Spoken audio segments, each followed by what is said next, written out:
And to start our event, may I call on stage Miss Grace T. De Leon, Sales Director.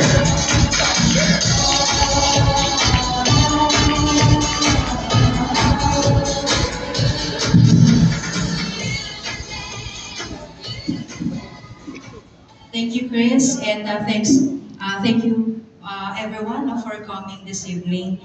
And I would like to thank, of course, everyone for coming in this prestigious event.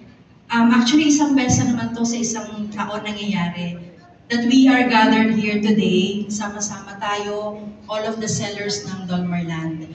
And I am happy to see, ayoko sabihin na old faces, familiar faces. Of course, yung mga matatagal na talagang mga sellers natin na nagbibenta sa Dolmar Land.